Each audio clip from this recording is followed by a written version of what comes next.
Hi, everyone. Alan Kellogg here, Director of Communications, if you don't already know me. Joined by Betty Jo Malcheski, our Assistant Superintendent, and Dr. Jack Thompson. We're going to be talking about a little bit about some things we discussed last week, including the outcomes on bullying that we discussed, and go over some standard-based grading information as well. So Dr. Malcheski has a very short presentation about some of those things, and I'll just hand it right over to her. Sure. Short by design, because we wanted to give anyone a chance to talk more than maybe than presentation. I wanted to follow up. It's been a full month since we've been together. February 22nd was our last community talk. Our topic, as it shows on our screen, was mental health and anti-bullying behaviors. And I wanted to give some outcomes to that that we believe we are working on and want you to know as well. So we'll begin there tonight. And then another choice topic that was mentioned over the past month was standards-based grading. I believe that parent is on the line, or nope, I hope so. Not on the line yet. Okay. Not at the moment. So if and when we get to that, if that's not a need for this particular group that's on the line, we'll either talk about that or move on to another topic. I would love to say that our small group of people on the line tonight is because we in Perry have no issues. That doesn't happen in any community, even the best of communities. I think the best communities are always trying to improve. And that's one of our main purposes of hosting the discussions as we do tonight. So keep me accountable. Don't let me talk too much, but I do have some highlights from last meeting that I wanted to bring to your attention. And that's the topic of anti-bullying behaviors. I won't review policy. I think that's important to know and have at hand. But what I think is important and what families want to know is what actions we are taking as a school for kindness, respect, and a culture where everyone matters. And so in our discussion last month, we talked about what was happening at elementary, at middle, and high school, and we entertained those links on the screen here about all of the happenings. But I do want you to know that in a nutshell, as we pursue personal excellence in Perry, guidance counselors pursue personal excellence through mental health. And this is a snapshot of the hard work of our special education director, Lisa Shields, and the 5 guidance counselors in our district, one at every school, if not more, and as well as our social worker in the district. Just a clear picture, I hope, talk about our long-term objectives, what we consider our benchmarks and hold each other accountable to, but also on the far right, a reminder of the prevention and programming that's at each school. Some of those which deal directly with anti-bullying, positive behavior supports in schools. As a reminder from last year, as we're cruising through, is that please share with any family in need, as our policy, when you read it, is long, like policy is, but I consider these 4 easy to remember, and it's report it to any adult, to anyone. Make sure that you see that we are to investigate it promptly. We provide a written report, and there's action. And oftentimes, as we discussed last time, people want suspension or discipline. And what you also see in our district is some real therapeutics, some real interventions. Suspension, of course, puts a child out of school, but intervention and guidance helps support it from ever happening again. And that's our true goal with this particular topic. Some of the outcomes, which I hope are new information for you tonight, if you've been with us through the months of this topic, is that we aimed at our last meeting to say that we wanted to improve reporting in the district, that our biannual reports would include not just the number of bullying allegations, but the number of bully reports with the type: verbal, physical, cyber, racial, social. So to give our community more of a transparent report, and we can certainly do that. That was requested, and we can certainly do that. And what we've done since then is met with all of our assistant principals and myself, who are typically on the call. We're a leaner team tonight. But we have improved our efforts in Infinite Campus to make sure that not just the parents of the bully or the one that was found to actually bully, but also, for lack of a better word, the victim's family is also equally notified. There was discussion last time, and I don't think it's a bad idea. I think as a parent personally, I would want this myself, is an attempt as a community. It really aims to talk with each other, not about each other, but is to aim to get families together in those conversations. Maybe not speaking separately to one family and then speaking separately to another, but when it's appropriately, get us together as families to work through it together. I think that models to kids and shows to students what, being a civic-minded individual and someone who really contributes to society and aims to make it better. I think those are strong models, and we can do that. So item number 1 is about clearer reporting in our biannual reporting.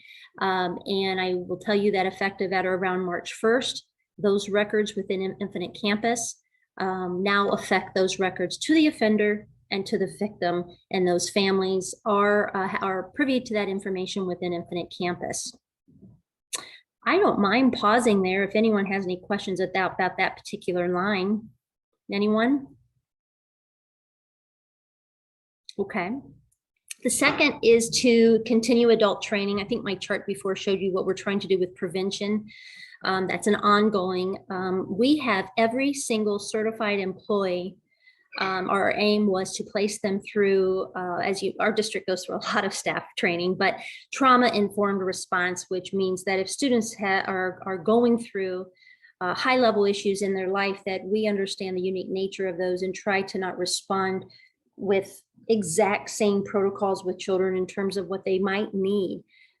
Trauma comes in different forms, and the way we respond to a child that's been through trauma is key to us making progress with that student. So that's just a key thing we've done as a district, and that will continue into next year with a plan of working within classrooms, specific classrooms with mental health specialists in the classroom as well.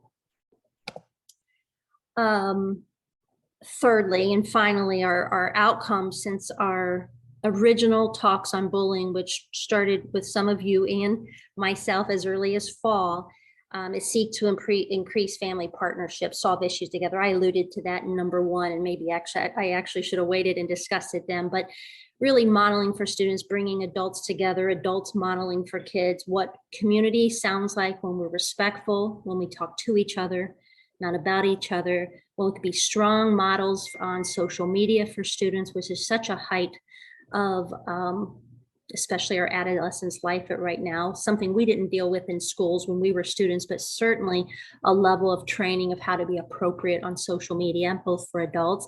And I see I have a typo here, but that topic was just about doing more of what we're doing tonight. And maybe if we're not getting the numbers we're getting on the calls, really thinking through what would bring people out, or maybe what's missing. And there's discussion that maybe we need to be together in those discussions in person. I kind of feel that it's advantageous both ways. But I know that really designing solutions that'll impact our community would be something that maybe we could get families, any family welcome to be a part of, maybe 3 times a year, really working through the issues together. We slightly started doing that with community talks this year, but we've been taking it deeper in the next year and making sure that families know how their voices were certainly heard, but how voices lead to outcomes in the district as well. So that's our 3 outcomes that I could think of that have taken place since our 4 weeks ago when we last met on anti-bullying behaviors. I wish I probably could make the chart go on, but there's been some really exciting, in my opinion, things that have happened specifically at the middle school in the past 2 to 3 weeks in terms of a real push for positive behavior intervention supports, a real push of finding students doing things well. And I hope kids are talking about the rewards and how they can track in an app when adults see great things happening, and when students see great things and people treating others the way our vision and our culture speaks that we want and we believe in. So that, I think, is exciting. It's not mentioned on this chart. Kids are earning rewards. I do know that the staff at the middle school has worked very directly. I participated myself in a staff meeting 2 to 3 weeks ago, led by Mr. Nisley and Mr. Chisholm, discussing our needs at this very level to be more together in conversations with our kids. If we have open times in our schedules throughout the day, to be very present in our lunchrooms, not necessarily as a disciplinary way, but just being in conversation and connections with kids, sitting down at the table, hearing about lives, talking through things. And so that's a real presence in our cafeteria as of late. So those are things, again, I didn't chart, but I'm certainly thinking of in our walks through the schools and our work together in the past weeks. Any questions or anything you'd like to bring up about school culture or anti-bullying expectations in the district? Oh, hi, Frasers. I'll let you unmute. Hi, I put up way too many reactions and now I don't know how to get rid of them. Okay, there we Oh, go. Bonnie, I'm glad you told me you had them because I didn't get to see them. I was too busy talking. So I guess I want to first start just by giving some positives because I can definitely tell, especially in the last couple weeks with our daughter coming home, being part of the groups that were started. She was really bummed because the very first one, she was homesick, but they were able to Zoom her into that. And she really has had great feedback from it since then. I think just the fact that the kids see some effort is going into it, you know, and they're able to like that's tangible for them now, you know.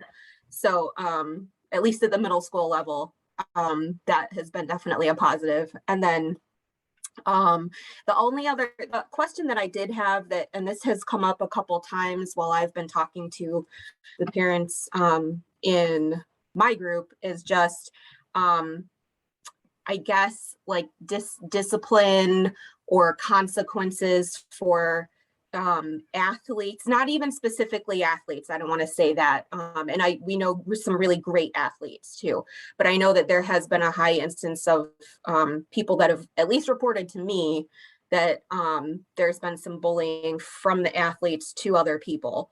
And that brought up the question, what kind of consequences are there for the athletes? Somebody had told me that, you know, I know that there's like a program or something that they have to go through as far as like Perry values and things like that, being an athlete, but I wasn't sure. And I didn't know if the community knew what that meant. And then, you know, as far as all of the extracurriculars go, you know, are there going to be consequences for someone who is, you know, maybe engaging in that type of negative behavior? I bet I'm not the person to answer this, but before we get to that, the person who may be best, I just wanted to say the first thinking I had on the matter is that if we're a culture of everyone matters, that doesn't mean there's a group that matters more. And if that message is if it's not felt by students, that's one of our things we need to work together and figure out how we're going to get solutions to that. But I think the question, anyone on the team that could help me respond with this, is a feeling or a perception that athletes are treated, I think, differently. Or April, I think you heard April's mention. Anyone have any feedback on that perception or anything you know?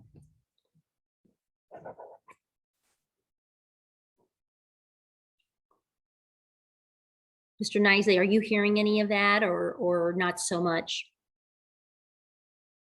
He just connected to audio, so Oh, you may have missed it. okay. Yeah, good evening, everyone. I've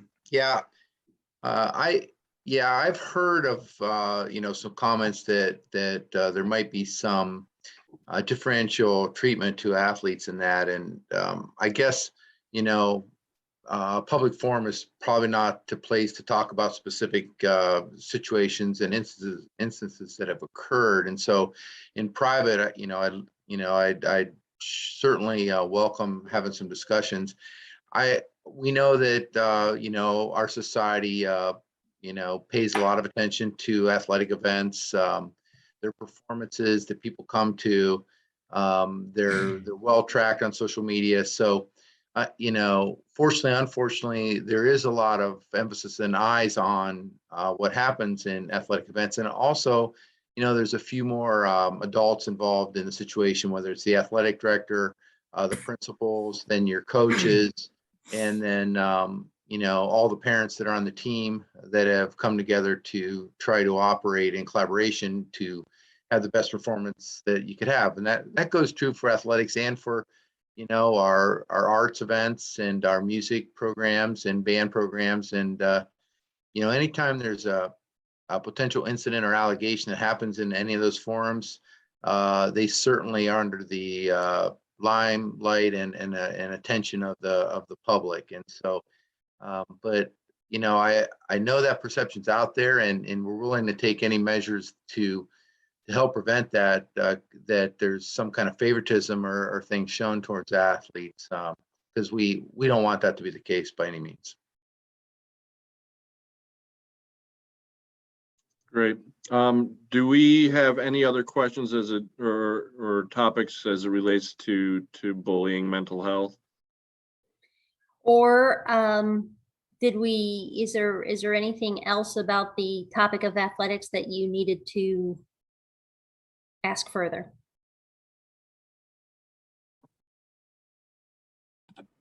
I mean, for us, I guess I'll just communicate, just like Dr. Thompson said, maybe it'll be something that I'll communicate more privately. Okay.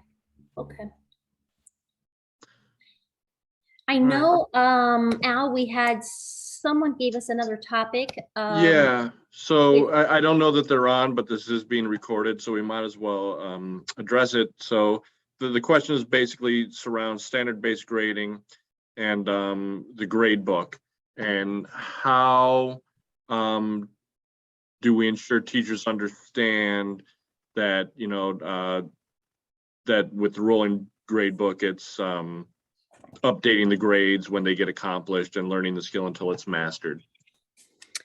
Yeah, without further, without that specific person being on the line, I'll speak just generally that we have a name that kids feel like they can get better at any time. With that being said, our guidelines, which if anyone ever needs to see, are on our website, but I'm looking at my copy of them right now, is that one of the main guidelines is that it's a culture that learning can happen at any time. With that being said, we have a grade book that is opened up instead of where you and I may have gone to school, which it's by the quarter and then close that up, open another, start fresh, close it up. Our grade book is called a cumulative grade book. It means it's from start to finish, and it's a story of learning for the time you were in the course.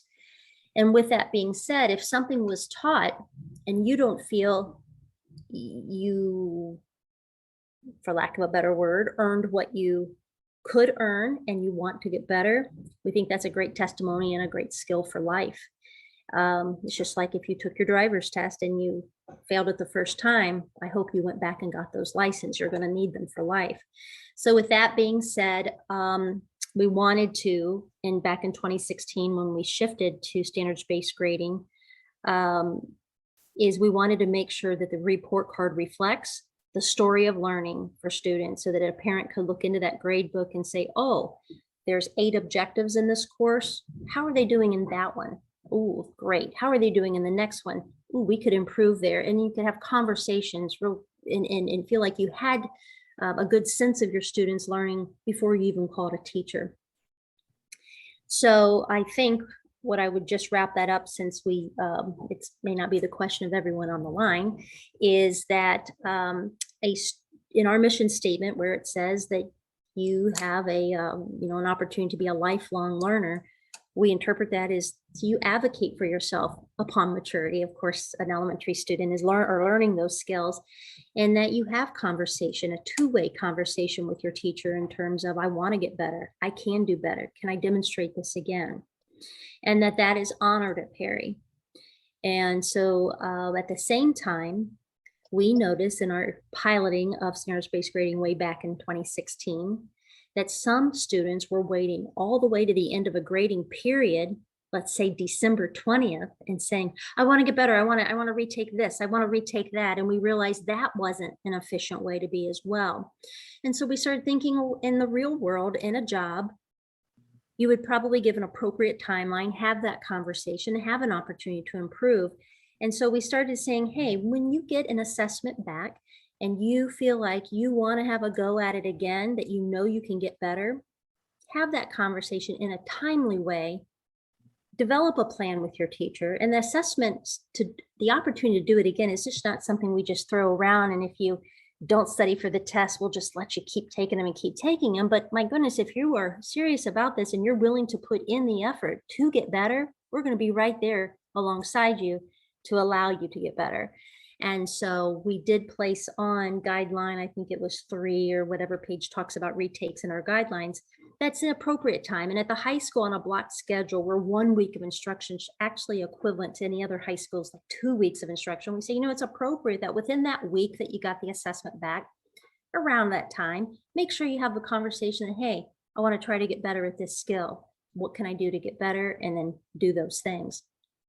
And at the other grade levels, K through 8, within 2 weeks would be the time. But certainly don't cram the pile on your teacher at the end where everyone says, help me, I want to get better, and the grade book is due, because that's not an efficient way to be for the teacher as well.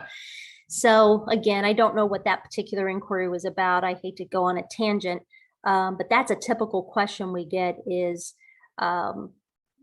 you say, or the guidelines say my student can retake, but either I'm not seeing that out of a teacher, I'm not seeing that out of my student's experience. And I just say back to that is, please, as you would with any other issue in the district, have a conversation with the teacher. Most importantly, have your student become a self-advocate for themselves, speak to the teacher. And if your child is not at the age to have that voice yet, help them with that and make the call to and with the student. Any other questions or concerns regarding standards-based grading? All right, we are scheduled to go till 8 today. That doesn't mean we have to go until 8, but certainly now is the time to field any of your questions, concerns that you may have. This is like the open Jeopardy round. Yeah. I see some new names on the screen. Welcome. And want to make sure if you have anything you'd like to ask, don't want to put you on the spot, but as Al mentioned, please, we're here to help. And if not, we will not waste your time, and we'll close up our call for the night, but we'll pause for a little bit in case you think of something. Ms. Frazier. Sorry for all the No, questions. you're good. Oh, please. That's why we're here, right? So I'm curious, I'm familiar with early learning standards just because of where I come from in my job. But for the older grades, like middle and up, where do the social emotional learning standards, how are those addressed in the curriculum? Is it just embedded in class assignments? Is it, I guess that's something I'm not clear on. Yeah, I'm looking for, give me a moment here. I am looking for a document that shows the main areas that we shoot for. Maybe I should just go back to what I showed you before. What we attempt to do, and I would love to put it in your hands when I think of where exactly it is, and that tells me something. If I can't put my fingers on it right away, then what? But our attempt is to follow the 5 standards of Ohio, SEL standards. You'll find that under their whole child content on the ODE webpage. We follow those because they align very well with our culture playbook, but also in our measures of what we feel is most important. Those 2 times a year we give the panorama survey. Those are the exact skills that we're also measuring in those benchmark assessments, trying to find children in need, making sure that just if the child hasn't come to the guidance counselor, there's ways of assessing and maybe find out there's kids out there that have greater need. So you will hear words in Perry regarding our culture playbook that is, and I am not the pro of this, Dr. Thompson, I think, is the pro of this conversation. But that culture playbook is really what we rely on, and what we believe are the behaviors that we want to demonstrate and want to teach to students. So I think, and I'm going to let him have a little stab at this as well, but to answer your question, the 5 SEL skills on the Ohio Department webpage for K through 12 is aligned to our Panorama survey, in which we assess kids in 2 times a year. And then we identify needs, therapeutic groupings, guidance groupings, special clubs, special groups that might need to gather for different needs based on that data. But Dr. Thompson, do you want to give a little highlight of Culture Playbook? And as you talk, I'll try to put it on Yeah. the screen as well. Yeah, we went through, gosh, what has it been? I don't know, almost 5 years ago, where we sat down and with a group of, stakeholders, and came up with basically 3 core beliefs that we would try to aspire to. Understanding that, the journey is lifelong, and that, you may never 100% arrive at these, but they're things and beliefs to aspire towards. And, the pursuit of greatness is just simply saying, hey, look, our efforts to provide an education and an environment for learning means that we're going to try to get better every day. And we all know that, the version of ourselves in the past might have been good enough to be excellent back then, but if we just stay at that level, it's not going to be good enough to be excellent today. And certainly how we are today will not be good enough to maintain excellence tomorrow. And so the idea that learning, again, with our mission is lifelong, we're always going to aspire towards greatness. And that's simply getting better every day. And the 3 key behaviors that we talk about for that is simply, clarity and purpose, which means we should always know why we're doing what we're doing as we embark on challenging tasks. And that is chasing the edge, where we're going to take ourselves to places where we're not going to be successful. That failure is going to be a required element of us getting better, and the things that have to be in place to allow us to fail, and understand to have that capacity and that relentless effort to go as long as it takes.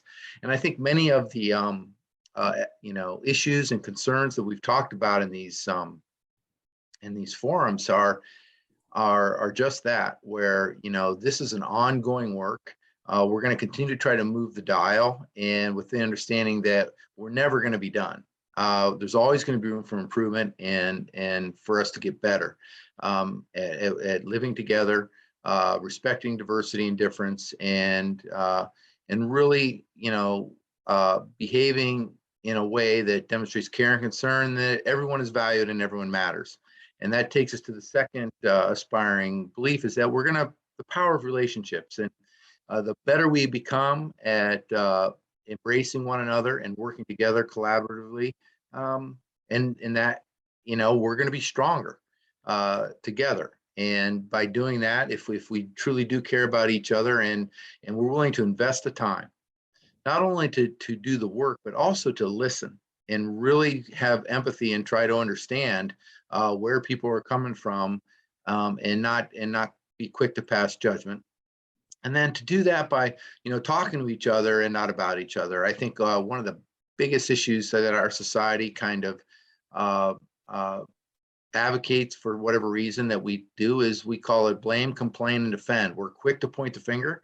We're quick to defend our actions, and so forth and so on, and talk about each other behind our backs. And so we're trying to behave at a higher level, and we call it above the line behavior in doing that. And then the final piece is that to really, before we are at quick to judge, that we develop the belief of personal responsibility, to look inside ourselves and really try to understand and be aware of our agendas and where we come from, and then to own our actions, our attitudes, and influence others. It's easy to blame folks, why I'm feeling down today, or why I'm feeling the way I'm feeling. But the bottom line is, we control how we respond. We can't control the events in our lives, but we can certainly control how we respond, and maintaining a positive attitude and actions that influence others in a positive way is something that we have a choice to do. And we're hoping that that's the kind of behavior that we'll continue to make effort towards. And then, always try to improve the situation.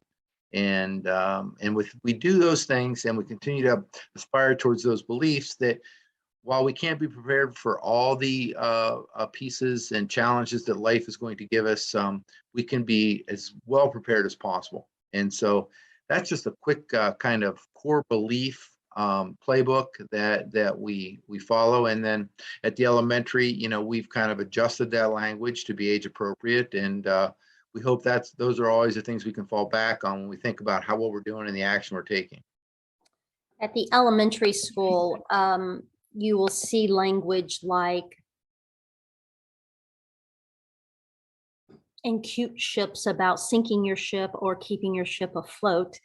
But you will see, and we may have touched on this at the February talk, but you'll hear language like regulate, if for regulations, press pause, teaching how to get your mind right, teaching how to step up, adjust, adapt, and what these mean to an elementary level.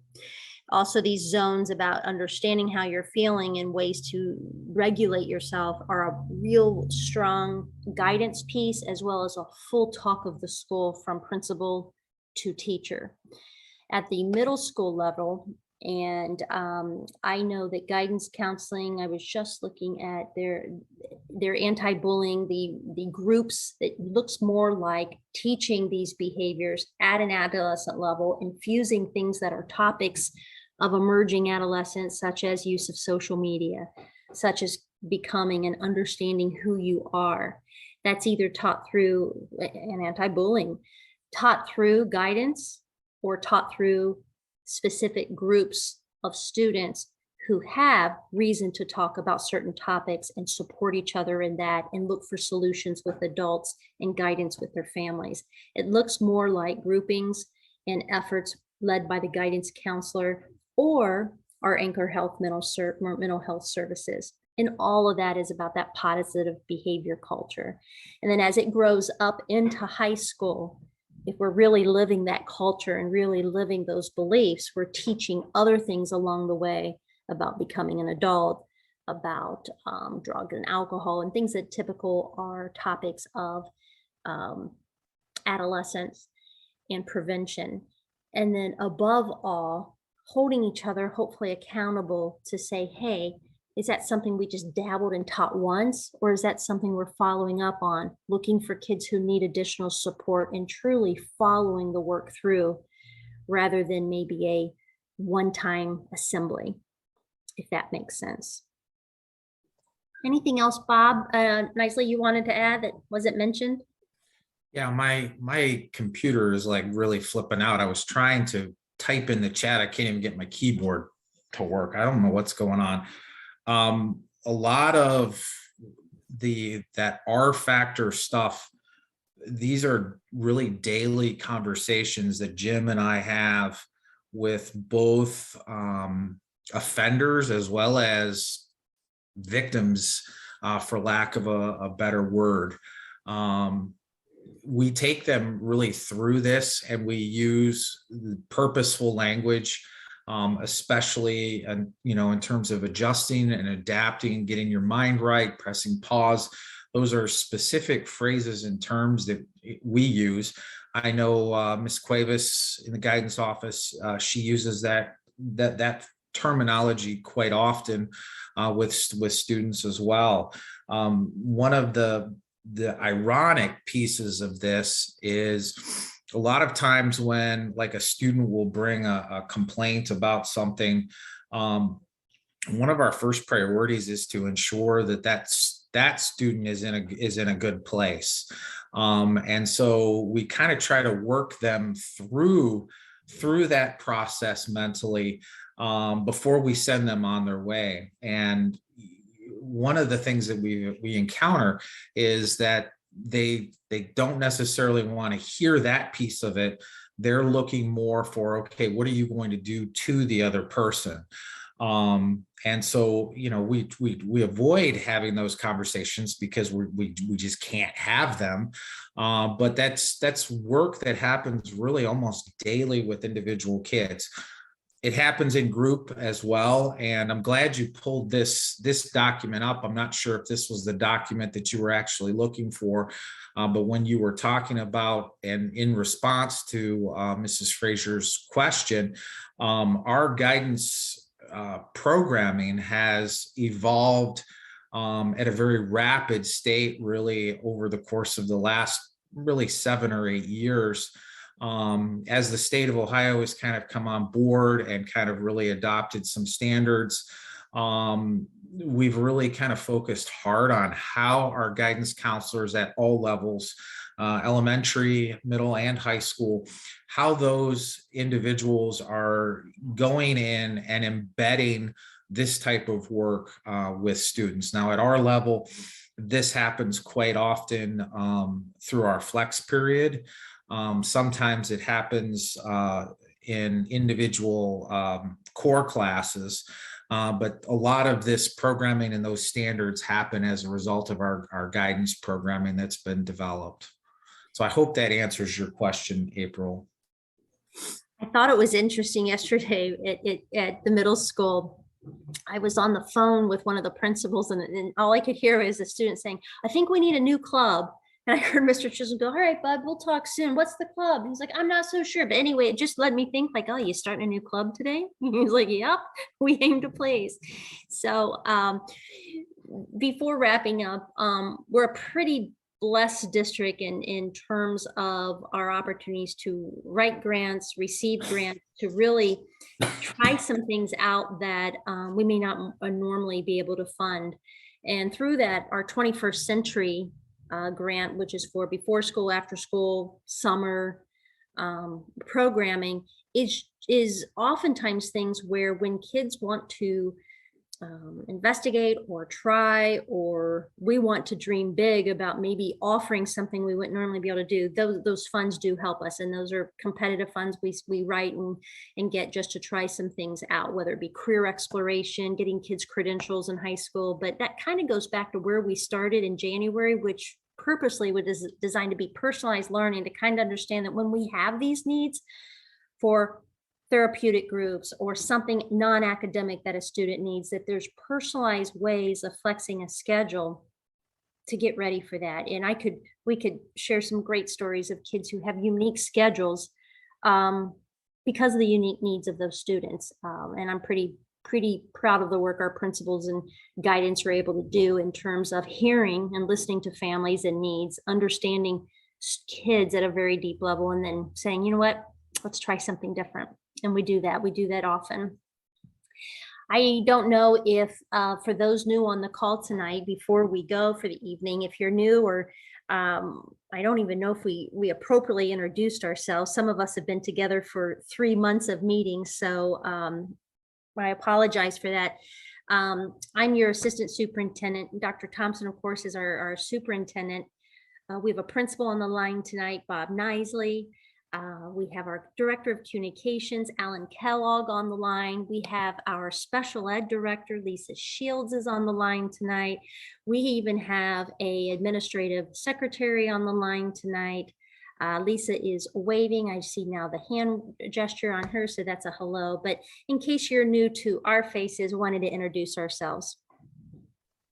Anything else for the evening that you'd like to place in the chat, or just yell out as conversation needs?